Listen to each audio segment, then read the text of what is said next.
Hello students, welcome to Kavita academy.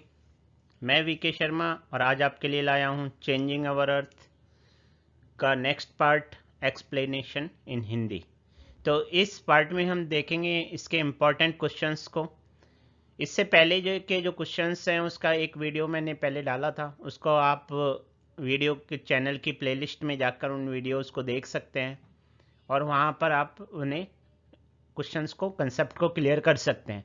ये आपका एक नेक्स्ट पार्ट है जिसमें कुछ क्वेश्चंस को हम यहाँ पर डिस्कस करेंगे।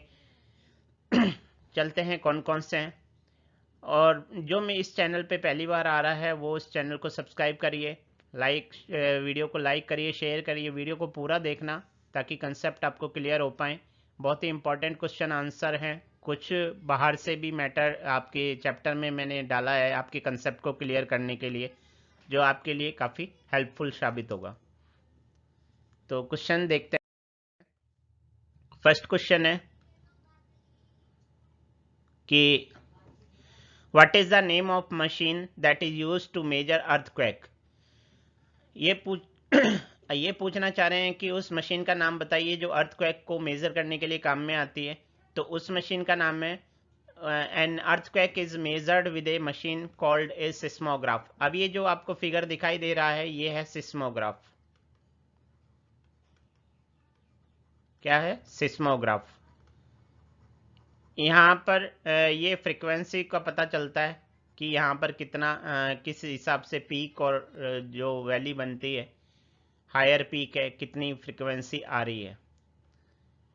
नेक्स्ट क्वेश्चन देखते हैं। Magnitude of earthquake measured by which scale. अब जो अर्थक्वेक का जो मैग्नीट्यूड है, मतलब अर्थक्वेक की इंटेंसिटी कितनी है, वो नापने के लिए किस स्केल का यूज करते हैं? उसको नापने के लिए रिक्टर स्केल का यूज करते हैं।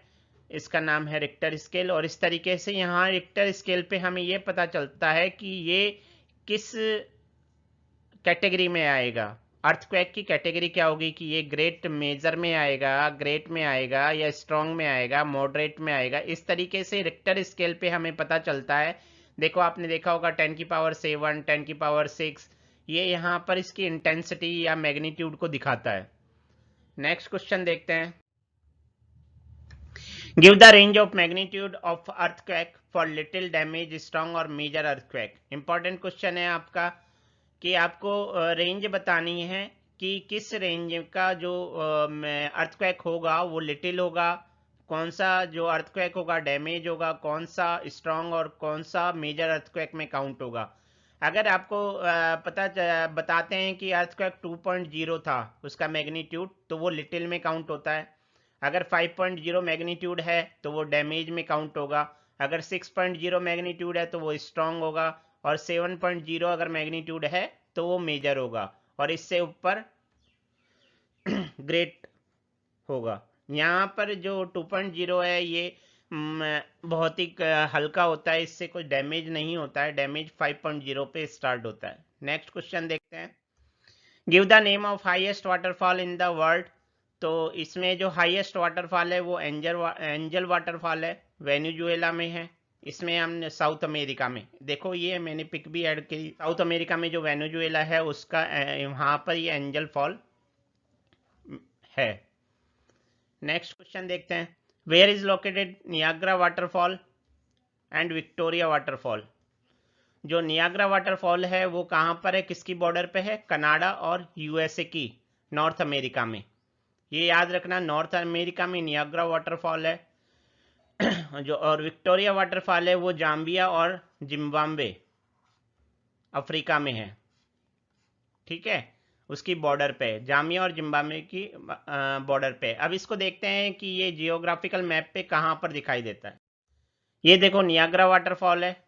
ये नियाग्रा वाटरफॉल जो है अगर आप देखेंगे तो ये हमारा कनाडा है और ये यूनाइटेड स्टेट। इसकी जो ये बॉर्डर है यहाँ पे हमारा ये नियाग्रा वाटरफॉल है। क्लियर हो गया होगा आपको। नेक्स्ट क्वेश्चन देखते हैं नेक्स्ट स्लाइड में। ये हमारा विक्टोरिया वाटरफॉल है। इसकी विड्थ देखो, इसने शो भी की हुई है यहाँ से यहाँ तक। और ये कहाँ पे पड़ता है? ये जाम्बिया और जिम्बाब्वे। देखो ये देखो, ये जाम्बिया है इसको देखें तो ये जाम्बिया है और ये जिम्बाब्वे, और ये वाटरफॉल कहाँ पे पड़ रहा है, ये रहा विक्टोरिया वाटरफॉल, ये यहाँ पर इसकी बॉर्डर पे। Which processes are responsible for create land forms on earth surface.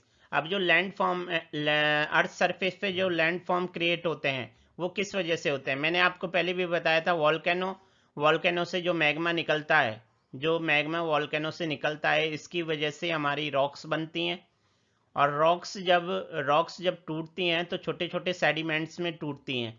अब इन सेडिमेंट्स का ट्रांसफ़र जो होता है वो दो दो एजेंट से होता है, एक वाटर से और एक एयर से। तो जिस जगह से अब ये यहाँ से जब पानी या हवा के साथ एक दूसरी जगह पे जाके डिपॉजिट होना चालू होती है तो उसे इरोजन और डिपोजिशन कहते हैं। जहाँ से जाती है, जहाँ से ये सेडिमेंट ट्रांसफ़र होते हैं उसे इरोजन कहलाता है, और जहाँ पे होता है वो डिपोजिशन कहलाता है। क्वेश्चन है next, which process is responsible for continuous worn away of the landscape. तो अब ये है कौन कौन से प्रोसेस रेस्पॉन्सिबल होते हैं लैंडस्केप के वर्न होने के कारण, मतलब उसका वियर होने के लिए। तो दो प्रोसेस रेस्पॉन्सिबल होते हैं, एक तो वीदरिंग होती है और एक इरोजन होता है। वीदरिंग जो होती है वो कई कारणों से होती है। एक तो आपका टेम्परेचर की वजह से, क्लाइमेट कंडीशन की वजह से होती है। दूसरा आपका होती है आपकी केमिकल या उसकी वजह से। इसमें वीदरिंग में बेसिकली होता क्या है कि जो रॉक्स होती हैं, उस रॉक्स में जो क्रैक्स होते हैं, वो क्रैक्स क्या होते हैं, उस यहाँ से इरोजन होना चालू हो जाता है। ठीक है, यहाँ से केमिकल ब्रेक होना चालू हो जाते हैं। हालांकि इरोजन अलग है, वीदरिंग अलग है। यहाँ पे ये डिके होना चालू हो जाती हैं।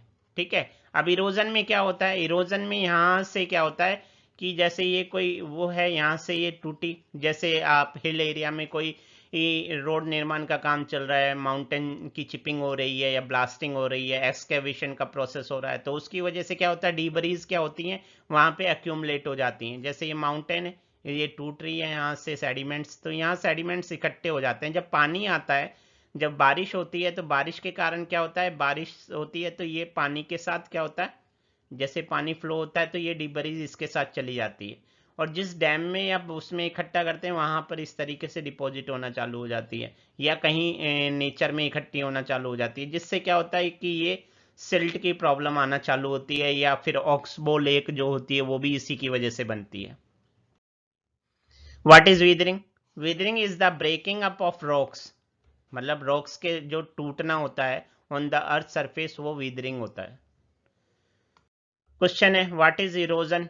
Erosion is the wearing away of the landscape. जी, इरोजन क्या है, ये लैंडस्केप का वियरिंग होना है, मतलब वियर हो जाना है। जैसे अगर मान लो आपने देखा होगा सैंड होती है, हवा चलती है तो ये एक जगह से उठ के दूसरी, जिस डायरेक्शन से हवा आ रही है, मान लो इस डायरेक्शन से हवा आ रही है, तो इस हवा के साथ क्या होता है, ये छोटे छोटे पार्टिकल्स हवा के साथ मिक्स हो जाते हैं और एक जगह से दूसरी जगह पे ट्रांसफर हो जाते हैं। तो इस जगह की लैंड का क्या कहलाएगा, वियरिंग अवे होना। Different agent like water, wind और आइस। ठीक है, जो अगर ग्लेशियर होगा तो ग्लेशियर में जो आपकी आइस होगी, स्नो होगी, वो मेल्ट होगी, मेल्ट होने के साथ उसके साथ भी क्या होगा, सेडिमेंट ट्रांसफर होंगे। The eroded material is carried away or transported by water, wind, etc. and eventually deposited. तो वाटर विंड के थ्रू ये जो सेडिमेंट्स होते हैं, मटेरियल होते हैं, इरोडेड मटेरियल होता है, वो क्या होता है, ट्रांसपोर्ट होता है। तो इसे और बाद में अंत में क्या होता है, डिपॉजिटेड हो जाता है, तो उसे क्या कहते हैं, इरोजन कहते हैं। What is meanders? As the river enters the plain, it twists and turns, forming large bands known as meanders. अब देखो, अब ये जो रिवर्स है इस तरीके से क्या होती है, इस तरीके से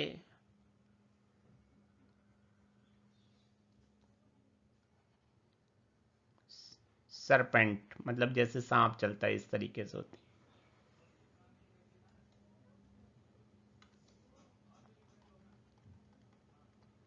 तो ये जो बैंड बनाती है, ये जो बैंड बना रही है, ये जो बैंड बना रही है, ये कहलाते हैं मेंडर्स।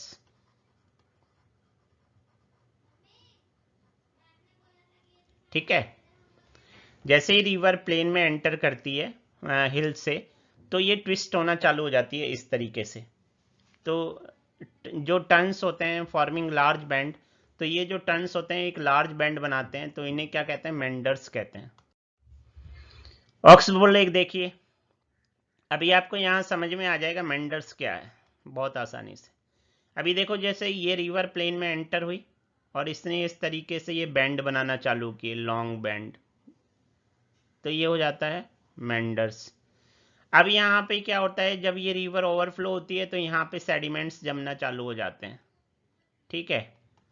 अब ये क्या होता है कि अब ये एरिया जो ये है ये यहाँ से ऊंचा उठता चला जाता है और ये पास आने लगते हैं, ये दोनों बैंड पास आने लगते हैं, और एक टाइम ऐसे आता है कि ये मिल जाते हैं पूरे और पानी अपना रास्ता बना लेता है। यहाँ से आता हुआ पानी देखो इस तरीके से, और ये मेन उससे जो मेन फ्लो होता है इसका उससे कट जाती है, तो ये जो कहलाती है वो ऑक्सबो लेक कहलाती है। अभी देखते हैं इसकी definition. Due to the continuous erosion and deposition, अब याद रखना जो ऑक्सबो लेक बनती है वो कंटिन्यूस इरोजन और डिपोजिशन की वजह से बनती है। Along the side of the meanders, जो मैं बात कर रहा था यहाँ पे मेंडर्स, ये जो बैंड है इसके साइड में इरोजन और डिपोजिशन दोनों होता है। The ends of the meander loop come closer and closer, तो इसमें क्या होता है जो मेंडर्स के लूप होते हैं, देखो ये मेंडर्स है, ये लूप है मेंडर्स के, ये क्या आते हैं, पास आते हैं। In due course of time the meanders loop cuts of from the reverse, अब ये देखो इसमें मेंडर्स के लूप हैं जो कट हो गए हैं, और एंड फॉर्म से कट ऑफ लेक, और एक कट ऑफ लेक बना ली इन्होंने। ठीक है, सो कॉल्ड एक्सबो लेक, इसे एक्सबो लेक कहते हैं। क्लियर हो गया एक्सबो लेक के बारे में। नेक्स्ट क्वेश्चन है, हाउ फ्लड प्लेन फॉर्म्ड, किस तरीके से फ्लड प्लेन फॉर्म्ड होते हैं। At time the river overflows it banks, अब जब कभी कभी क्या होता है कि जो रिवर्स ओवरफ्लो होती है इसके किनारों पर, मतलब बैंक्स पर, तो this leads to the flooding of the neighbouring areas, तो इससे क्या होता है कि जो नेबरिंग एरियाज होते हैं बैंक के, वहां पर क्या होता है, फ्लड आ जाती है। As it floods it deposits layer of fine soil and other material called sediments, अब जो इसके जो फाइन लेयर्स होती हैं, डिपॉजिट्स होते हैं, सॉइल होती है, उसे क्या कहते हैं, सेडिमेंट्स कहते हैं, जो बैंक्स पर क्या होते हैं, डिपॉजिट होते हैं। This leads to the formation of a flat fertile flood plain, तो इस तरीके से क्या बनता है, फ्लैट फर्टाइल फ्लड लैंड बनता है। अभी आप देखिए यहाँ पे मैं समझाता हूँ आपको, ये जो रिवर है जब ये ओवरफ्लो होती है, अब मान लो ये माउंटेन से निकल रही है, तो ये अपने साथ क्या लेके चलती है, सेडिमेंट्स लेके चलती है पानी में। ठीक है, इसमें मान लो ये सेडिमेंट्स हैं, ये सेडिमेंट्स मिक्स होके चलते हैं पानी में। अब क्या होगा, जब ये प्लेन में, यहाँ प्लेन में एंटर करती है, तो ये इस तरीके से ट्विस्ट होके चलती है, तो कभी कभी क्या होता है, पानी जब ज़्यादा आ जाता है तो ये ओवरफ्लो कर जाती है। ओवरफ्लो कर जाती है तो आसपास की जो लैंड है वहाँ पे क्या आती है, फ्लड आती है। फ्लड आती है तो इसके साथ जो सेडिमेंट्स होते हैं वो यहाँ पर इकट्ठे हो जाते हैं, तो इस तरीके से फ्लड प्लेन का फॉर्म्ड होता है। व्हाट इज कॉल्ड लीवीज, अब लीवीज क्या होता है, the raised bank are called levees. अब देखो ये इस तरीके से जो उठा हुआ हिस्सा है ये, इससे लीवीज कहते हैं। ये पानी को अनवांटेड जगह पे जाने नहीं देता है। अब यहाँ पे बात होती है कि ट्रिब्यूटरीज क्या होती है और डिस्ट्रीब्यूटरीज क्या होती है, थोड़ा सा अलग से है, थोड़ा समझना जरूरी है। ट्रिब्यूटरी क्या होती है, it is a stream which flow into A main stream. अब यहाँ पे क्या होता है कि जैसे कोई मेन नदी बह रही है तो उसमें आके मिलती हैं, छोटी छोटी नदियाँ आकर मिलती हैं, तो उसे ट्रिब्यूटरी बोलते हैं। ठीक है, it is complete reverse tributary which branches of and flow away from the main stream. अब डिस्ट्रीब्यूटरी में क्या होता है कि यहाँ से जो मेन ये बह रही है, ठीक है, इससे यहाँ से अलग अलग निकलना चालू हो जाती हैं। समझ में आ रहा है, जहाँ पर रिवर आती है, एंटर करती है, वहाँ पे जहाँ रिवर चल रही है वहाँ पे एंटर करना, यहाँ पे एंटर करती है और ये मेन स्ट्रीम से अलग हो जाती है। इसको थोड़ा सा पानी के फ्लो से बताता हूँ। यहाँ पे पानी का फ्लो होता है और ये मेन इसमें आके मिलती है। अब यहाँ पे पानी का फ्लो आगे जा रहा है तो ये फ्लो यहाँ पे आके मिलता है, यहाँ से निकलना चालू हो जाती है, ये इस डायरेक्शन में निकलती है, ये इस डायरेक्शन में आती है। क्लियर हो गया होगा। A tributary does not flow directly into a sea और ओशियन। ये जो ट्रिब्यूटरी होती है ये डायरेक्ट ओशियन में फ्लो नहीं होती है, और ये जो डिस्ट्रीब्यूटरी होती है ये या तो डायरेक्ट जा सकती है और नहीं भी जा सकती। Tributary and the main stream river drain the surrounding drainage basin और सरफेस वाटर और ground water. The distributary normally form A delta. अब यहाँ पे ये याद रखना, जो डेल्टा बनाती है वो डिस्ट्रीब्यूटरी बनाती है, ना कि ट्रिब्यूटरी। ट्रिब्यूटरी कभी डेल्टा नहीं बनाती। Yamuna is tributary of Ganga. जो गंगा है वो यमुना है वो गंगा की सहायक नदी है। Hooghly is a distributary of the Ganga. जबकि जो हुगली नदी है वो गंगा की क्या है, डिस्ट्रीब्यूटरी है, गंगा से अलग हुई है। ये गंगा, यमुना गंगा में आकर मिलती है, दोनों में ये डिफरेंस होता है। What is called distributary? As the river approaches the sea. जैसे रिवर सी की तरफ बढ़ती है तो क्या होता है, the speed of the flowing water decrease. तो ये पानी की जो फ्लो की स्पीड है वो कम होती चली जाती है। क्या होती है, कम होती है। तो the river begins to break up into a number of streams. तो रिवर क्या होती है, अलग अलग स्ट्रीम में टूटना चालू हो जाती है। ठीक है, अलग अलग स्ट्रीम में टूट जाती है इस तरीके से। तो उसे क्या कहते हैं, डिस्ट्रीब्यूटरी कहते हैं। ये क्लियर हो गया। हाउ डेल्टा फॉर्म, डेल्टा कैसे बनते हैं? The river becomes so slow. आपने देखा है जब रिवर सी में गिरने वाली होती है तो उसकी स्पीड कम हो जाती है और उससे अलग अलग डिस्ट्रीब्यूटरी निकल जाती है। It begins to deposit its load. जब रिवर स्लो हो जाती है तो इसके साथ जो सेडिमेंट्स आते हैं वो वहीं पे छोड़ना चालू कर देती है। तो each distributary forms its own mouth. और ये जो देखो, ये अलग अलग जो डिस्ट्रीब्यूटरी आ रही है ये अपना अलग माउथ बना रही है। ठीक है, देखो रिवर डायरेक्ट नहीं गिरती है, अलग अलग अलग अलग इस तरीके से। The collection of sediment form all the mouth form A delta. जो अब ये जो कलेक्शन हो गया, ये वाला जो कलेक्शन हो रहा है, देखो ये कलेक्शन हो गया। ठीक है, ये कलेक्शन, तो ये क्या कहलाता है, ये डेल्टा बनाता है। समझ गए, क्लियर हो गया। डेल्टा कैसे बनता है ये क्लियर हो गया। जब रिवर स्लो हो जाती है तो ये अपने डिपॉजिट से जो लोड है उसको रिलीज कर देती है, और each distributary form it's one mouth. तो डिस्ट्रीब्यूटरी अपना माउथ बनाती है अलग से। ठीक है, एक रिवर बहुत सारी डिस्ट्रीब्यूटरी में डिवाइडेड हो जाती है और वो डिस्ट्रीब्यूटरी से सेडिमेंट्स बाहर निकलना चालू होते हैं। The collection of sediments from all the mouth. जो जितने भी माउथ हैं उससे जो कलेक्शन है सेडिमेंट्स का वो क्या कहलाता है, एक डेल्टा बनाता है। अगर आपको वीडियो अच्छा लगे तो लाइक करिए, शेयर करिए और सब्सक्राइब करिए। ज़्यादा से ज़्यादा शेयर करिए ताकि बच्चों तक ये पहुंच पाए और कंसेप्ट क्लियर हो पाए। और इसी तरीके से इसका अगला नेक्स्ट पार्ट आएगा जिसमें इसके रिमेनिंग क्वेश्चंस जो बचे हैं वो हम डिस्कस करेंगे। और इस तरीके से शायद ये आप नेक्स्ट जो वीडियो होगा वो आपका लास्ट वीडियो होगा जिसमें ये चैप्टर पूरा कंप्लीट हो जाएगा। इसके बाद हम अगला चैप्टर डिस्कस करेंगे, इसी तरीके से डिस्कस करेंगे ताकि क्वेश्चन भी कंप्लीट हो जाएं और चैप्टर के इंटरनल्स भी तैयार हो जाएं। Thank you.